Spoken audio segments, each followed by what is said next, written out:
All right. Hello, everyone. I see Maze and Blue Mike was the first one to comment. Whoever comes in and clicks on the stream, the broadcast, please give it a like. And also, please consider subscribing to the channel. Prior to Saturday's marvelous game, it wasn't quite clear whether or not there would be one of these shows tonight. But hey, Michigan defended its home turf. They defended the big house, and they punched their ticket back to Indianapolis. I'm not going to be on long tonight. I'm going to give the prediction, and I'm going to say a few more things. And I think at the end of this, I'm going to read the Michigan Man poem. Shout out to Herbert Lewis for giving that to me a couple of years ago. So let's go blue, and we will go over the prediction for Saturday night's game. Let's go blue.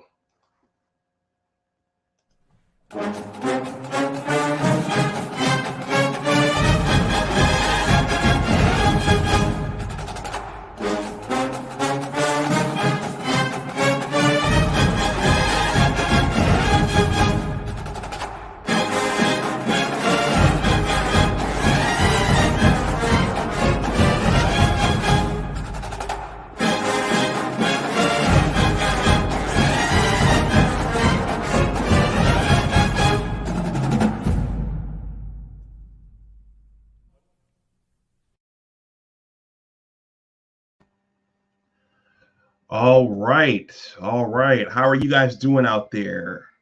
How are you guys feeling? You guys still feeling the high from Saturday? You still feeling you guys still floating on cloud nine from Saturday? I am a little bit. All day today I was working my 9 to 5, and I was watching podcasts of all kind. I watched Joe Klatt's analysis. Actually, let me say this first. I clicked on to Johnny Olden's live yesterday, and just as I clicked on, Johnny wrapped it up. And I was like really kicking myself because he was dropping the link so folks could come up and talk about what they saw in the game. And so hopefully I'll catch it the next time. But today I was watching Rich Eisen and Joel Klatt and Sam Webb and Devin Gardner. And I was just watching all kinds of post-game coverage. So it was fun to watch all of it. Everyone, this is Big Discussions 76 Sports. My name is Dr. Anwar Yusuf Dunbar. I wish I could say that I'm a Michigan insider, but I'm an alum and I am a proud supporter of our Michigan football program and our school and all of our athletics. So go blue. All right. So I see some of the gang are rolling in here. Antoine, I saw you in Sam Webb's chat earlier. I think Michael, I saw you as well. So yeah, I think everybody's still feeling the high from Saturday's game. But the journey's not over yet, and they had better be focused for Saturday's game. I think the concern is low for Saturday's game. And when I go over the stats, I'm going to do that very briefly. I think we'll all see why the concern is low for Saturday's game. But again, no matter how lopsided that victory is going to be, and I think we all expect that the Wolverines are going to win that game handily in Indianapolis on Saturday night, the goal will be to get out without any further injuries because we lost Zach Zinter on Saturday. Okay. Yeah. Johnny's been killing it. He just uploaded something, I think, on that regarding that mosh pit, that little mosh pit that Ryan Day does before the game. And a lot of folks have been clowning Ryan Day. And a lot of folks have been clowning that pregame ritual that he and the Ohio State, I guess that's the offense that they do. So you know what, guys, I probably shouldn't because he may have been responsible for stirring up this entire thing. But I feel a little sympathy for the guy. I mean, Jim lost to Ohio State 5 to 6 times before COVID. So we know what that feels like to lose to your arch rival consecutive years. But hey, Ryan Day only lost 3 straight. Jim lost 5 or 6 straight. So anyway, okay. So a couple of things. Let me slow down. A couple of things I thought about as I was watching the coverage, the post game coverage this morning as I was working my 9 to 5. The final drive. I'm thinking back to well, first of all, I didn't know that the stadium. I was watching the game at Buffalo Wild Wings in right here in Western New York, so I didn't know the stadium got that revved up when Zinter got carted off and put his fists in the air. Apparently, the stadium got really, really revved up, and that helped inspire the team in that Blake Corum touchdown. So there's some things you can't see when you're watching from a sports bar. So I wrote down here, and I don't know if I captured this in my post-game stream on Saturday, but on that last drive, when Michigan milked the clock for 7 minutes, for me, that was surreal. That was, can they put the game away? Can they move the chains? And I do remember, for me, everything just kind of going still. And I remember my heart really beating on that last drive, just wondering, can they do it? And then seeing the camera pan over to Kyle McCord and Marvin Harrison in the offense, sitting there wondering, are we going to get another chance? I just remember, that 7-minute drive. Rick Van Buskirk says that 7-minute drive was a statement. For me, that was surreal, and I just remember sweaty palms and just thinking, are they going to do it? Are they going to milk the rest of the clock and prevent Ohio State from getting back on the field? So they were talking about that this morning, and for me, I just remember that was, I could feel the urgency and the anticipation of that moment. I wanted to say also, I think the last interview I watched today was an interview with John U. Bacon, the official historian of Michigan football. And I want to say, hey guys, enjoy this now. Enjoy this while it's here, because regardless of what happens, if Michigan goes all the way, if they make the final game this year, hopefully they make the final game, regardless of what happens, enjoy this now. It's speculated that JJ will go on to the NFL. We don't know you know what, Nelson? That's right. And this is music to my ears. They're not saying much right now, and they shouldn't say much right now, because a lot of them were very, very indignant before Saturday's game. So best thing for them to do is just be quiet and don't say anything right now. But we don't know what's going to happen next year. JJ may go to the pros. Coach Harbaugh might go to the pros. Sharon Moore is on everybody's radar now. There's a lot of talk of he needs to be a head coach. He needs a head coaching job. We know Jesse Minter was looking for a job at the end of after last season. Guys are gonna, a bunch of our seniors are graduating. So just make sure you enjoy this while it's here. Now, the other exciting thing about this is the speculation about what the 4 teams will be and who the 4 teams will be. So if you look at the thumbnail for this stream, it says number 3 Michigan versus number 17 Iowa. But then I said to myself, okay, well, I thought Michigan got bumped up to number 2 because Ohio State fell out to number 6. Well, those are the college football playoff rankings. So right now, and I'm sure for the college football playoff rankings, I'm sure Michigan is going to get bumped up to number 2 after Saturday's wonderful finish. But these are the current college football playoff rankings. There's a lag between these and the AP. So Georgia's number 1 right here. Ohio State's number 2. They're going to drop. So Michigan will probably move up to number 3. So that's where, on the thumbnail, that's where that came from. And according to last week's college football playoff ranking, Iowa was number 17. So they will probably move up slightly as well, although not much. Okay, so that's the college football. That's the current. Let me slow down. That's the current college football playoff ranking right there. And right now, there's a lot of speculation about how these will all shake out. So Michigan right now controls its own destiny. They win on Saturday and they're in. Someone said if they lose, they wouldn't be able to survive a loss to Iowa. So, and then you wonder, would there be some sort of drop off for this team? Would there be some sort of letdown? And I don't think so. With them having been there before, with their goal being to get back there, and with the senior leadership and the core of players that they have, I don't foresee a letdown on Saturday. All right. So, but the speculation about the other teams is fascinating. Of course, Ohio State is in the middle of that speculation. They would need a few dominoes to fall in order to back their way back into the playoff like they did last year. But I don't think that'll happen this year. I don't think that'll happen. If Florida, the opinion is that if Florida State wins, that they're in, then they're in. From the Pac-12, you're either going to get Washington or Oregon, and then one of the SEC teams will get in, Georgia or Alabama. So I don't really see, assuming Michigan wins, I don't really see how Ohio State can back their way into the playoff again this year like they did last year. Okay, so we just took a look at the current college football playoff rankings.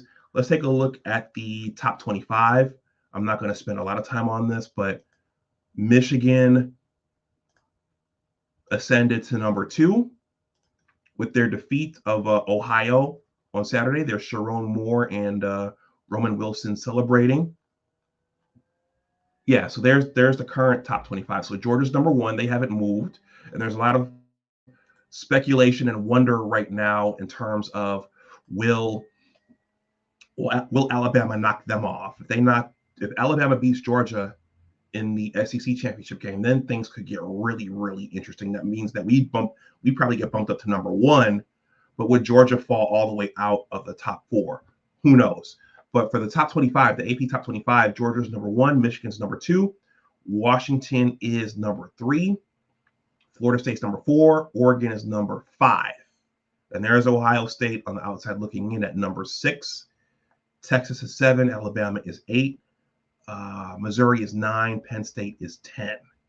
So I think there are about 5 or 6 teams who could still get in there if things fall just right. But again, if Michigan wins, they're in, so they control their destiny. All right. If anyone wants to make a donation to the channel, my information is here. Okay, so I have the prediction for Saturday's game. Unfortunately, I'm not going to Saturday's game. I went to the game last year. Lucas Oil Field. It's a beautiful facility. It's large. It's cavernous. If you ever have the chance to go, I would recommend going at least once. Unfortunately, I'm not going this year. I'll be watching from another sports bar or from a couch. Why is that doing that?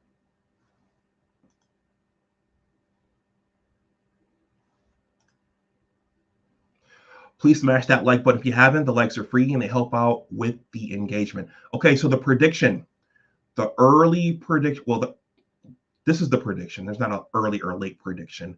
The prediction for Saturday's game. And I'm going to be watching the other games, the other championship games with great interest this year because I want to see. Last year, I'm going to admit that I was a little bit slack. I mean, I did see the end. I did see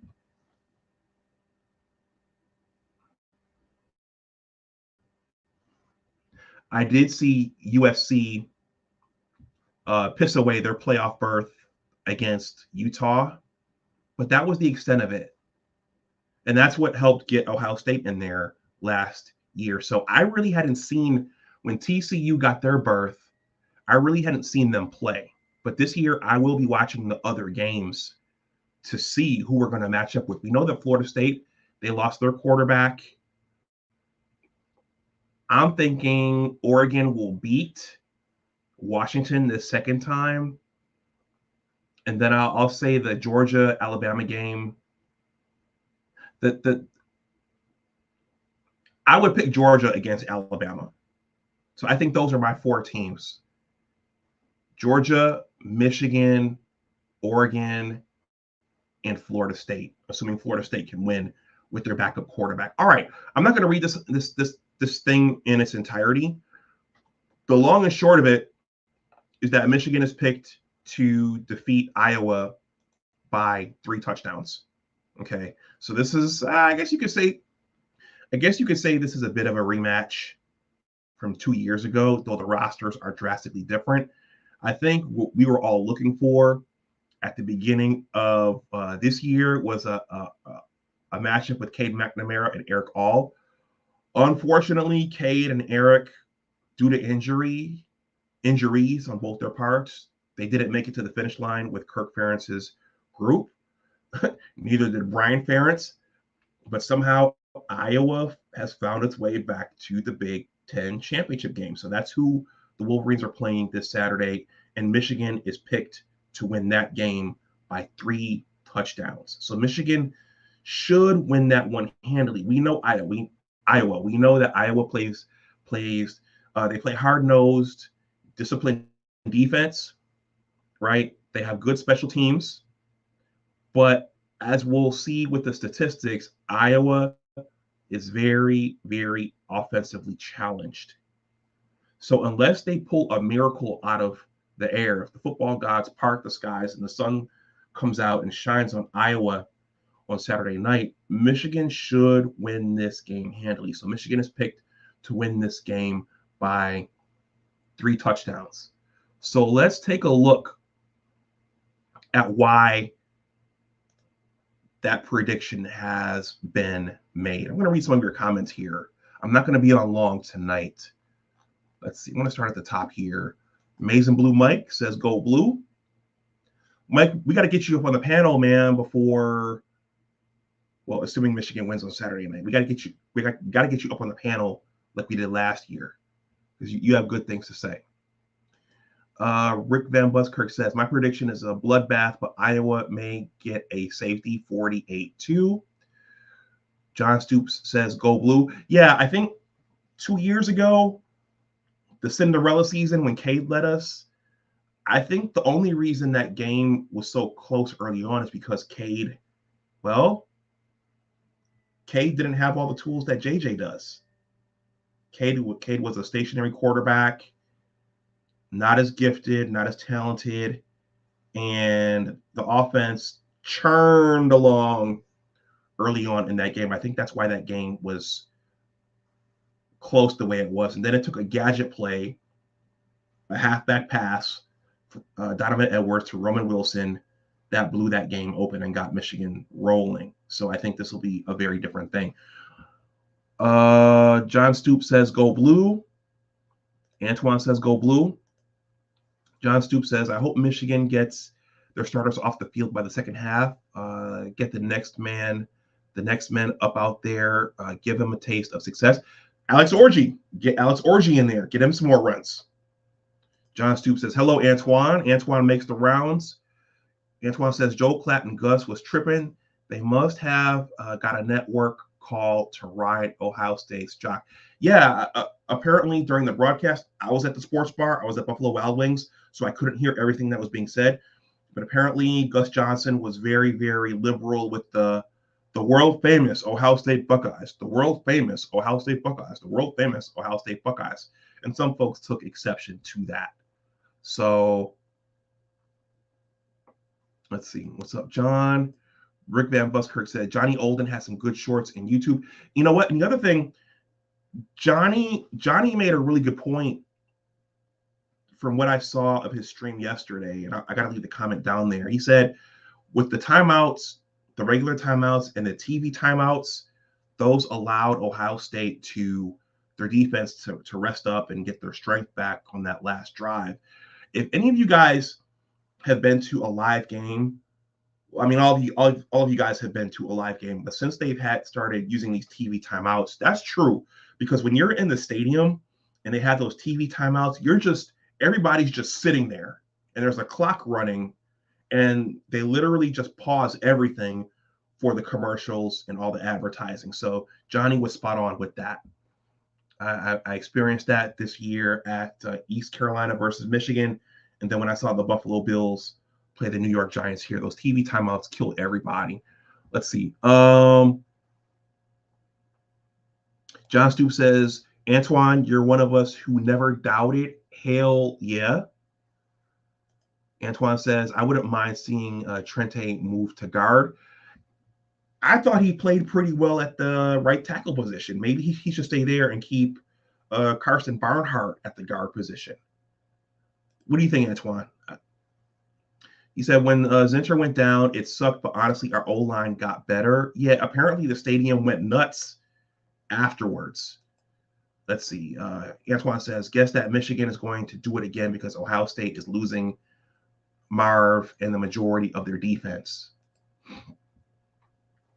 Dre has got the Ohio State avatar there. Rick Van Buskirk says, it is true. Once you get behind the 8 ball in the rivalry, it's tough. That 7-minute drive was a statement. It was legendary. Yeah, it's almost like the earth kind of stood still during that march, that long march to glory. That's great coaching. I've never been more proud of the team. Columbus is mighty quiet. I'll read a few more, then I'll do the statistics, then I'll wrap the stream up. JJ may come back, as could Edwards. It'll be interesting to see what happens afterwards. Let's see. Antoine says Edwards should definitely come back. He's not ready. It seems like not as a pure runner, but he has multiple skills that he could add to an NFL roster. I'm thinking like he'd fit well on a 2000 St. Louis Rams type of team where he could run and catch and do all kinds of things. Antoine says if Michigan is smart, they would give Sharon Moore a contract raise and make him a coach in waiting. Okay. Well, the other thing, and Sharon has embarked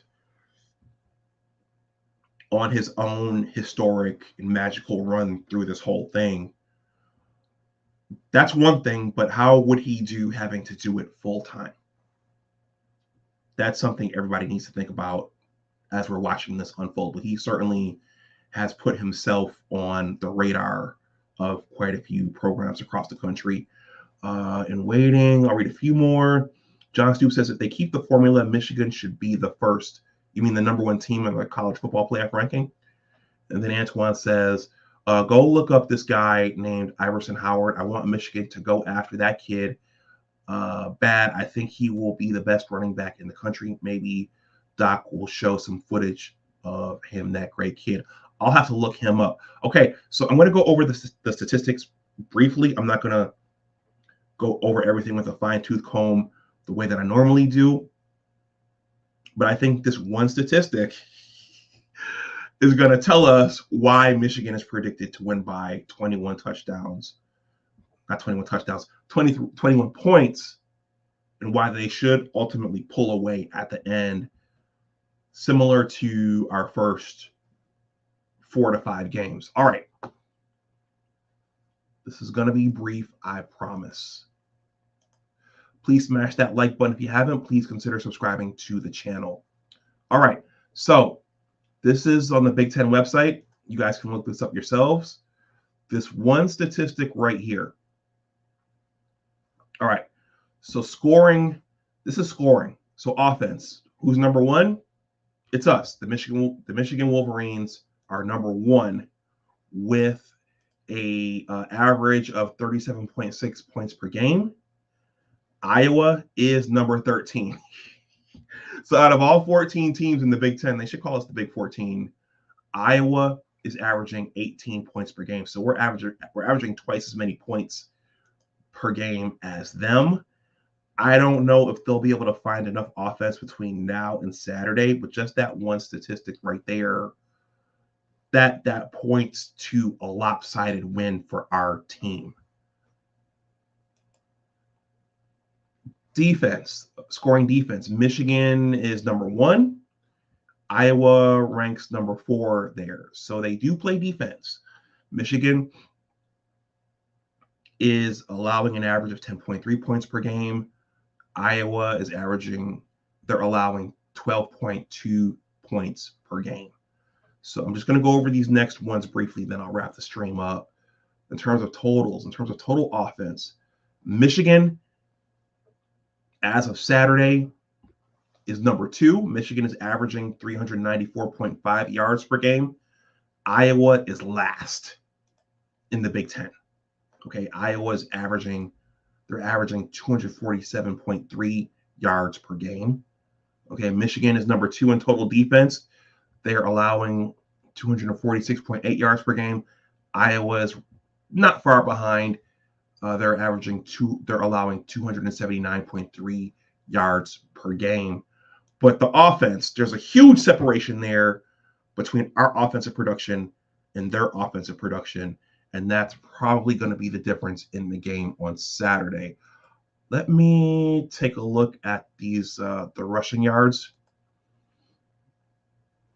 So Michigan, as of Saturday, is number 3 in the Big Ten in terms of rushing yards. The Wolverines are averaging 169.8 yards per game. Iowa is averaging 123.9 yards per game. Michigan is number 2 in rushing defense. They're allowing 91.4 yards per game. Iowa is allowing 104.9 yards per game. And passing. This is not funny. I should have laughed. Michigan hasn't played the game yet. They haven't played the game yet. But Michigan is ranked number 4 in the Big Ten in terms of passing production. Michigan is averaging 224.8 yards per game. Iowa is averaging 123.4 yards per game. What are the total values? Michigan has generated 2,697 yards of passing offense. Iowa has generated 1,481 yards of passing offense. So we've doubled their passing yardage this year. Please smash that like button if you haven't. If you're new, please consider subscribing to the channel. Help push this channel towards 1,300 subs or above. And then passing defense, Michigan is, well, we're 3 and 4. Michigan has allowed 155.3 yards per game. Iowa has allowed 174.3 yards per game. So the difference in this contest, guys, is going to be our passing attacks. We have one. We have an offense, and Iowa doesn't. So that should be the difference in this game. I'm going to read some more of your comments, and then I'm going to wrap the stream up. Rick Van Buskirk says, this is not what John U. Bacon said earlier. He says Michigan needs to win this game. Otherwise it's like a salad. Everything's tossed back up in the air. So I think they need to win and punch their ticket. Don't leave it to chance. Don't allow Ohio State to back in. Don't allow yourselves to be left out. Win and you're in. John Stoops says, Antoine, we have a kid, last name Shaw, built like Corum, and he is a monster. I'm gonna read a few more here. Or it's Hall, my bad for not remembering his name, but wow. Rick says, I would think inside of the M football facility, they're hoping Ohio gets in. Nah, I wouldn't. I mean, in subsequent years, the likelihood of a rematch, there will be the likelihood of a rematch in subsequent years when 12 teams get in and when the game doesn't mean as much. But this year, with only 4 teams, I don't want to see them get in again.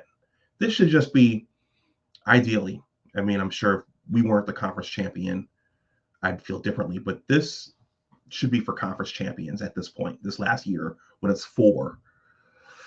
Let's see.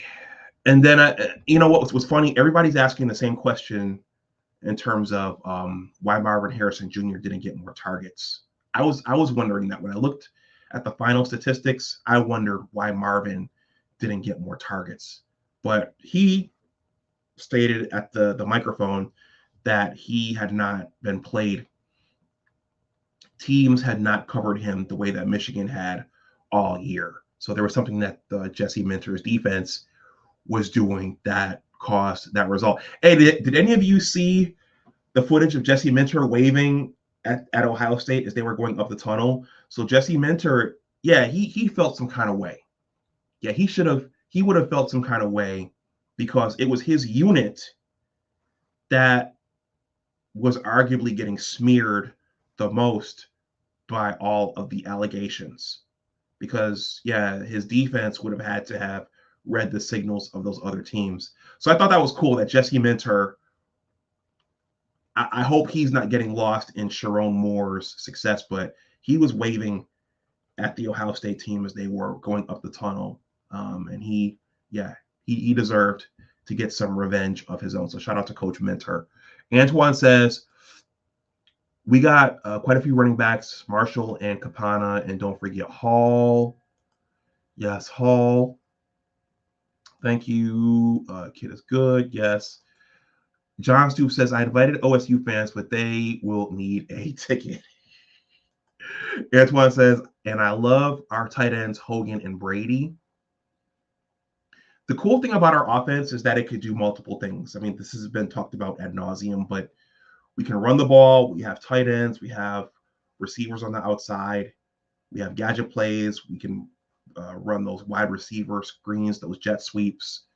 So, and as we saw in the Penn State game, we can load up with multiple. We can load up in those jumbo formations. I love those jumbo formations myself. We can overpower teams with our run game. So, let's see. Rick says, JJ used the tight ends effectively and took what the D gave him. John Stoop says, Loveland comes back next year, and that's a big plus. That's right, because he's a second-year player. These new crop of tight ends will be great. I watched the recruiting videos. Would be great if Orgy can throw. It's just something we don't know yet. Yeah, if Orgy takes the reins next year or whenever he does, and if he can throw and pass, I mean, Johnny's made the comparison to Tim Tebow, but if Orgy, well, actually, Orgy is Cam Newton's size. So if he can throw like Cam Newton, the way he can run like Cam Newton, the other teams better watch out.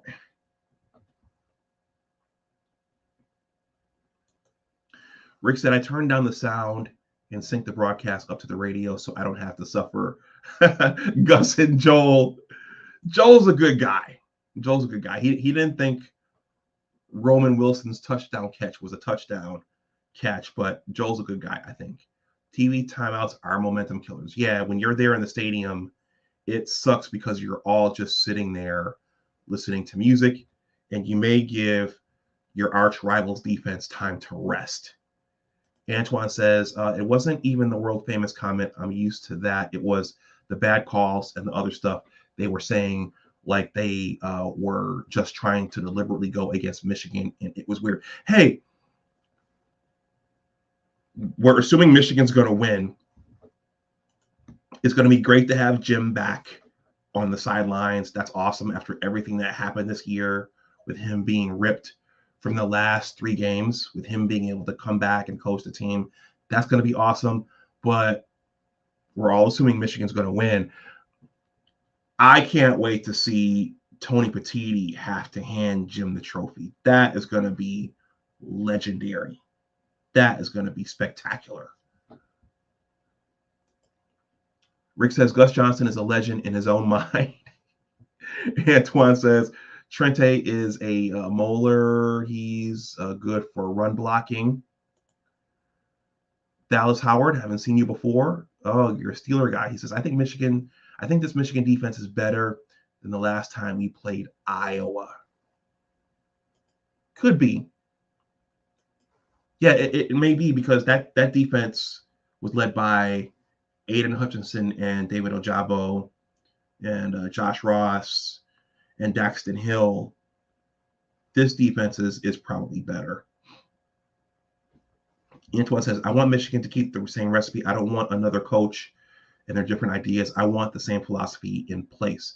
Yeah, running the ball, milking the clock, out physicaling the other team.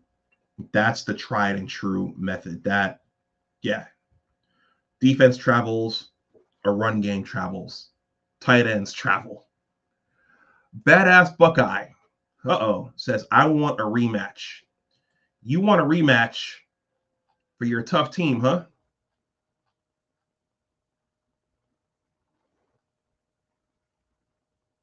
You want a rematch for your tough team. This is a tough team right here. We're proud to be from Ohio, and it's always been Ohio against the world, and it'll continue to be Ohio against the world. But I'll tell you what, I love those kids, and we got a tough team.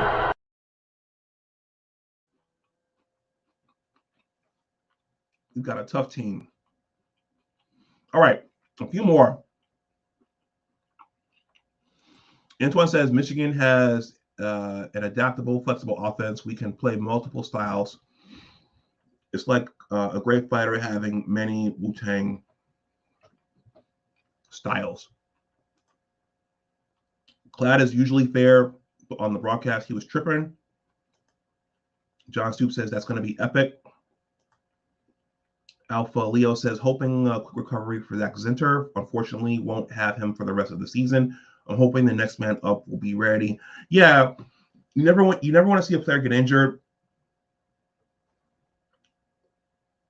He got to play most of the season, so he's going to miss the final 2 to 3. But he got to play most of the season, which is a blessing. Some kids blow their knees out in training camp. So, and he'll get drafted into the league. He'll play on Sundays. Let's see. I think this is relating to Tony Petiti. Seth Floyd says, was at the game this weekend, been going since I was 8 years old, and I've never heard the stadium so loud.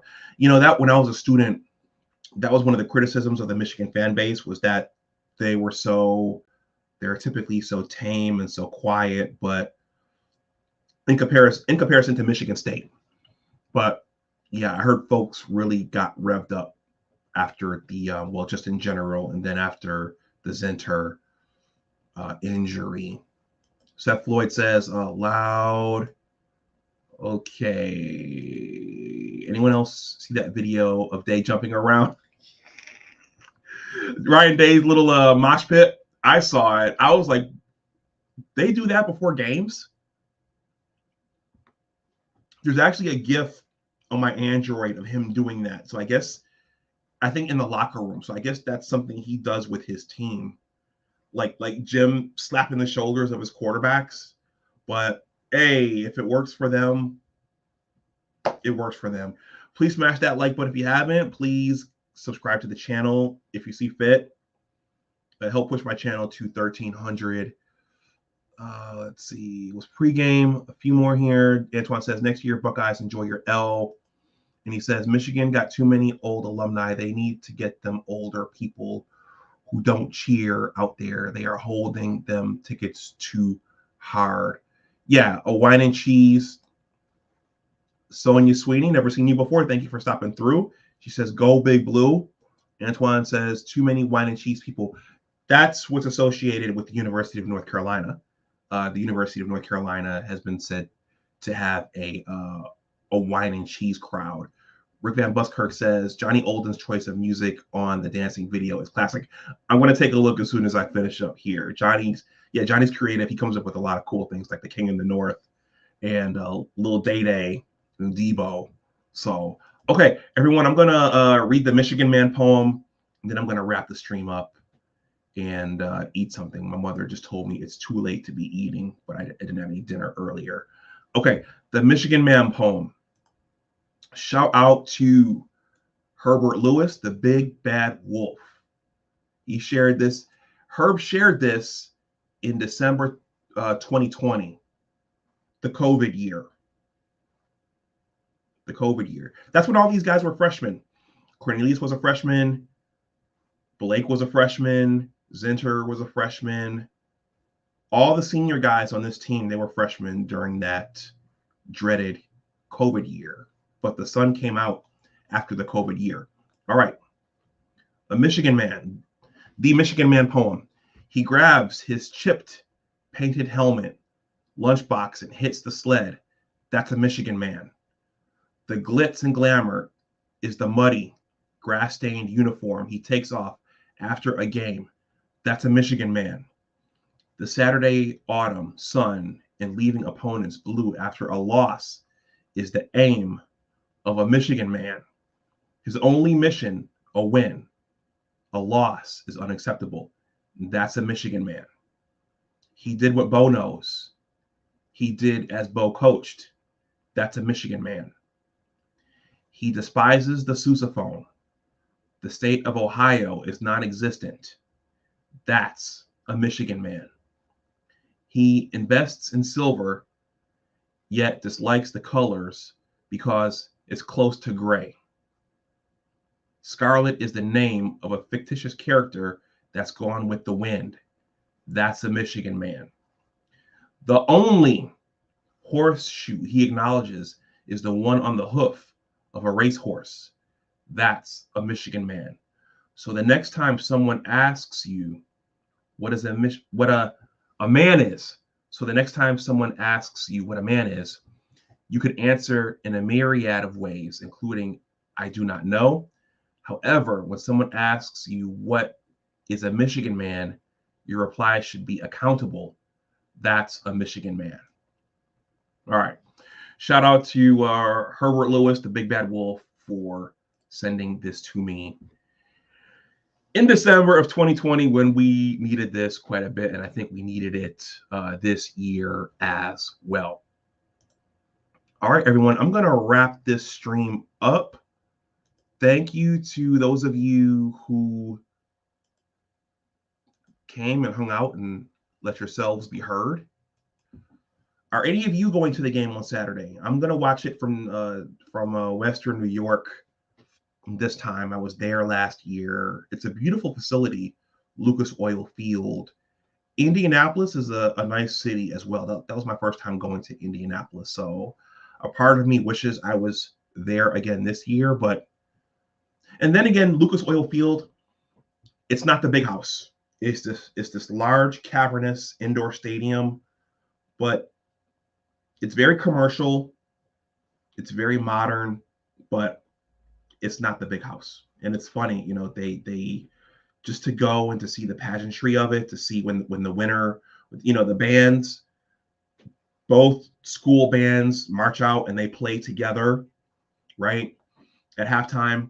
And then you have the coronation ceremony at the end. So you see the Big Ten bring the stage out, and you see all the confetti comes dropping down, and they set up the stage, and they pass the mic to Coach Harbaugh and the players, and the Big Ten commissioner passes the trophy to the coach. This year, Tony Petitti will be passing it to Jim, assuming Michigan wins. But it's interesting because you see all that. You don't see all that on television. And then, you know, the music is blasting, and the music is bumping. And if you stay long enough, you see them break everything down. Then the arena clears out, and then that's it. It's on to the playoff. So I'll be watching on TV. Seth Floyd says, I will be going to the playoff semifinals. Seth, I want to ask you how much you paid for that, but you don't have to answer while we're live. But I know last year, the Big Ten championship tickets, I got mine for about $170. And then, because I thought about going to the playoff last year, and then the CFP tickets, I think, were starting at $300. So I just couldn't Yeah, I decided to watch on TV. Antoine says, I'm going to go if I can get a load down there. I can make some money also. Sonia says, Michigan has a chance to win it all. Yeah, some are saying we have the talent and the team to stand up to the Georgia Bulldogs this year and give them a game, a real game. Antoine says that's what the Buckeyes would like to play, and it's too cold for them. Seth says, oh, okay. I got to pay my dues. He says, I go through the Alumni Association through my grandma. The whole package is like $4K, I think. Super Bowl prices. All right, everyone, let me wrap this up. If you haven't, please smash the like button. If you're watching on the playback, please let me know what you think in the comment section below. Michigan is predicted to win this game by 21 points. So we want the W. We want them to get in, get the W, and then get out without any more injuries. So that's the goal for Saturday night. And also to see Tony Petitti hand the trophy to Coach Harbaugh and have to look him and the rest of the team in their faces. I think that's what we're looking for.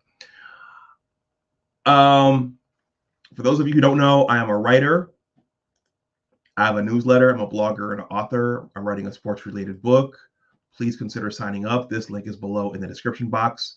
There's a 2-paragraph greeting. You just click that as well, and then you can sign up to be a part of my newsletter. Please consider joining.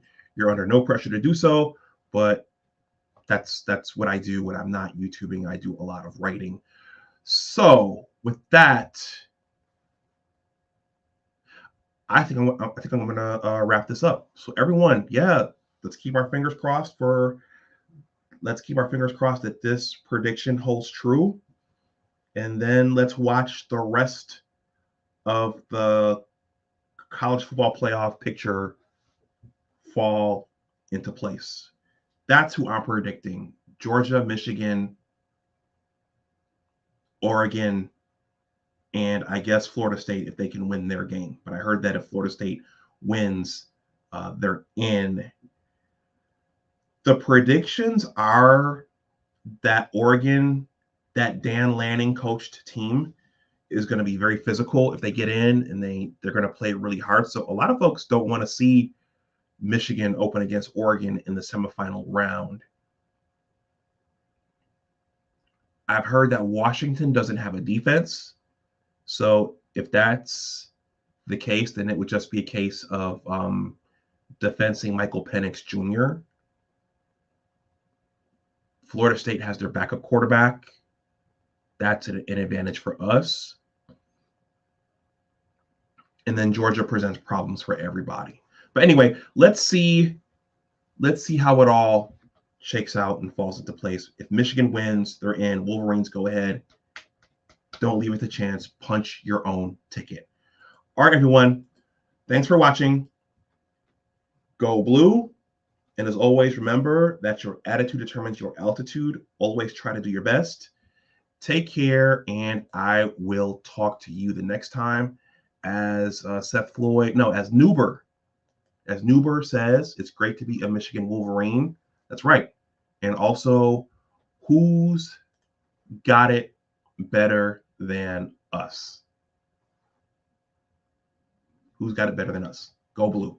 I'll talk to you guys later, and have a good night. Bye-bye.